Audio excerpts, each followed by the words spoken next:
push you if you land at their spot. The team that isn't necessarily focused on the stuff that other people are in week 4. They are very passive, but if you touch them even just a little bit, that is like springing a trap. They will not let you go after that fact. We've seen it happen before, usually in semis though, so we'll see if it's the same in finals. That is the big question though, right? Why are these guys going for boss fights just with 6 lives in a week over and over again? It's going to be tough, already 2 down, now in their 3rd. We'll see another, oh my god. Okay, they kind of nerfed Midas. Usually by that time, that's a quadruple dink from that drum gun. I was wondering, my man probably washed right now. Not sure what's happening with his practice regimen, but okay. Tayson and Janice switching it up as well after game 2. On to Steamy Stacks and a quick elimination on Refsguard, who controls the stacks usually so well, and this team is experienced with them because they've been landing yachts. And in this case, now taking advantage of Steamy and pressuring it, they know exactly how they play based on the times they have to rotate through them, and they probably studied them. Like there's no one's budging. No one is trying to even feel disrespect. If you knock people down 6 games in a row at a spot they've been landing at for 3 weeks, I don't think they'll care for now. Maybe they're chilling. Maybe it's week 4, they're just, already qualled. There's no pressure, there's no issue. For these guys, it's very different because mentally, they're not in a sound spot. And the most aggressive duo has been knocked back 2 different POIs. But that is the classic that'll be there, confidence or not. You can always count on Wolfies to hit his shots. That's Bad Sniper going down, Nyrox left in a 1v2 against people who finally find their drive, their adrenaline, and Wolfies is moving up. The classics there, no mats, but he's still playing aggressively. No, that's just his brick running out, getting shots now. He has to play a little bit more safe. Letchi will look to support, and there is his AR finally finding their groove. It's not just hitting his shots, that was clean. The edit out of the wall and then consistently moving forward, knowing that the player is going to play that right shoulder peek and still able to catch it with that difficult building grid, but still not all over. Nyrox has an opportunity. He almost got the nice edits down, but what a stare from Wolfies to follow up, and now it's just a chase, just trying to find the mouse running around the house, and yes, it's over. Nyrox and Bad Sniper are not able to keep these guys away or in rent-free. They're still here. All he has to just sit there and take that. I know, right? It's just interesting. Wow, more W King. And also towards where we saw Kaizen and Clement up on the northeast of Lazy Lake. And they've got, I think, 1 more point, so possibly another Elim already to start this off. An RPG from the top.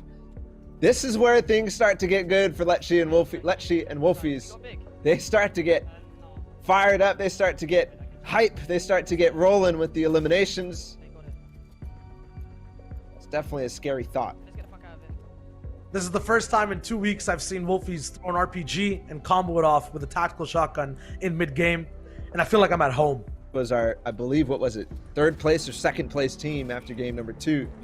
The 1v1v1 had Sweezy in that, so he got 3rd place in that last game. And now they're down and out. Here we go, aggressive play from Kaizen and Clement. They accepted that push and then tried to pounce, but it backfire immediately because Clement gets chunked. He got too close and they didn't actually commit to the gambit, this other team right now on the backside of them. You guys probably haven't seen the effect because it's not the health pools, but this entire time their materials have been going down to the point where they have to try to make a desperate play, even though they're so far above Storm Surge and out of good position. They're not going to be leaving this fight until one of these duos die, 100%. 71 players as well. Maybe this is a team that needs that Storm Surge, are prepping for it for that 5th zone, but regardless of what it is, these guys are on the back foot because they are both 4 materials to their name, facing SMGs. It's looking really, really drastic. It is. And that tac shotgun is not going to be what was needed. They do get a good trade there finally, but still shield. And yeah, no chance. You're exactly right. One of these duos is going to go out. Stomping Aqua looking at that fight that we saw Kaizen and Clement be in. And this is why that fight was necessary for Milan and Tohaj. Or Tohaj getting pushed over the side, but no, actually they're going to go for the rotate. And with the position that they're getting, this looks like it will be good. We know where the zone is. It's over towards Dirty Docks, kind of surrounding that in the south side. and then getting up towards the north, but only getting onto this, the zip line, the tower. This is not in zone. So no fear here for everybody who's like, oh my goodness. No wonder they get high ground every game. It's positioning. No, they don't actually get zone here. They have to go down and probably settle for something down on low ground.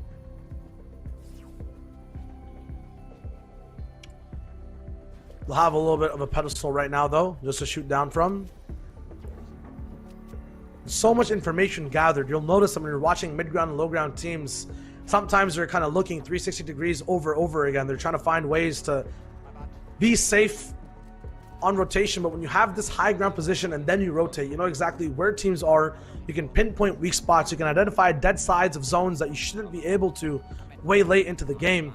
Saven and Scully have one of those positions as well. They're going to be getting the half and half early. And as I said before, a lot of teams will be able to get here more so than before. But that action, it'll start so much more faster and so much more heated and packed. Is it time for the Wolfies and Lecce show? I don't know what that sound was. A little bass boost. Nice cone from Tayson to make this team stuck in the box. It's Flick and Frey, a big duo. And Tayson and Janice now starting to push their way up to 14 points already. 4 elims in this game and still rocking. They got a lot of materials from that. Yes, they just got themselves back in with that impact. Not even that, they're playing so well as a duo. Tayson immediately after that impact, not even worrying about the loot, just letting Janice get it, moves all the way over. That was so clean. What a good decision, because look, now they have such a good tarp by themselves. Tayson's kind of identified, seeing the entire zone. Then he lets Janice take over, see everything himself as well as he makes the tarp. They're not even looking for any tags right now. They're looking for any complimentary fights box to box, and there's the big shot 2-tap with attack and a spaz. He goes down. That's Mage. From 20th place, he dwindles down on the leaderboards, and now Tayson and Janice have control of their mid-ground layer and possible control for this overall win. That's a chance. Still, the zone has a lot to offer. Oh no! That just got us out of our seats. I thought they were gonna fall all the way off the top of Janice's head. Tayson, looking back, almost finds an impact. But right on top of him, the layer wasn't controlled, and instantly he goes down. It's now all up to Janice. In a tunnel, they have tunnel vision, and Doko comes in flying through in that lane, gets them down. Janice is the last person left to find some type of way to salvage this game. 10 people alive right now. That zone had such a big consequence on people waterfalling. No one kind of survived. And now there's going to be a medkit heal game being played out as we hear Spazes be shot down. The zone's gone over a mountain, but it looks like there's no mats available for Janice to follow suit. Here's Wolfies all the way at the very end in a different perspective. He goes down. Lecce, the last one to try to clutch. And who is that? It's Milan that gets that shot off Tohaj. These guys have the momentum all the way from mid-game. They have another shot off on Lecce as well as he tries to move in box to box. This was his last box almost. He has one more to make.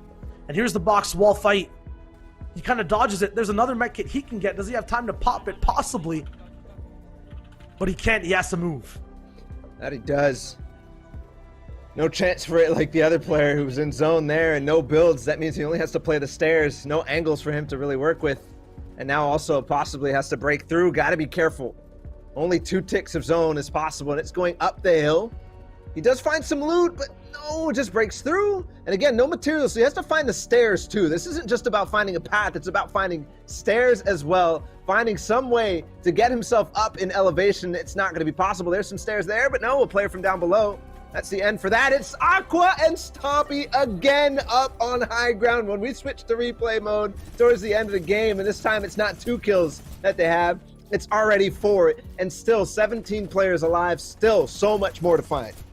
I mean, the pattern of this game was ebb and flow. I was going to say there's a possibility of these guys losing off that height, but I didn't notice the golden RPG in Aqua's inventory. These guys have everything online, a double as well. No wonder this entire lobby has had trouble peeking their heads out to even see how high height was, because everyone is suppressed and oppressed. There's Nork going down, Stompy, Aqua. Oh my god, the control game to game they have when they just have a second of height. They run away ahead of the entire competition. There's Nate trying to survive. Sweaty Sands has their ending in this game, and being uncontested, being contested, it doesn't matter, because in Endgame, when this duel is alive, it's a wrap-up as to who's gonna win. Oh my goodness. Saven and Scully down below get shot by Stompy. A couple good beams, but they're still both alive. I don't know, did we watch their entire perspective out? I don't remember seeing that entire stream finish out. Stompy and Aqua still the minigun pressure though, and especially as it continues this mountainous, crazy terrain. Hold on, Dako beams Aqua from down below. Maybe a heavy snipe shot from in zone from a flopper player, but he's still maintaining the good beams. Yes, he does get it. So Stompy now on his own. It's a 1v2 against Savid and Scully, actually. Can he actually make this work? I don't think he can. Given what we saw out of Savid and Scully's inventory, this is crazy right now. They're going to start pressuring. Big beams from Stompy, takes out Scully, but no, Savid is there right from above. And of course, that legendary pump comes in and just finishes the damage. A win from Savid and Scully in Sunday finals here today. Savid and Scully pushed themselves up to 36 points. It was 9 points in the first game, 9 points in the second game to 18. And then they've just doubled that and got up to 36. So an impressive performance from Savid.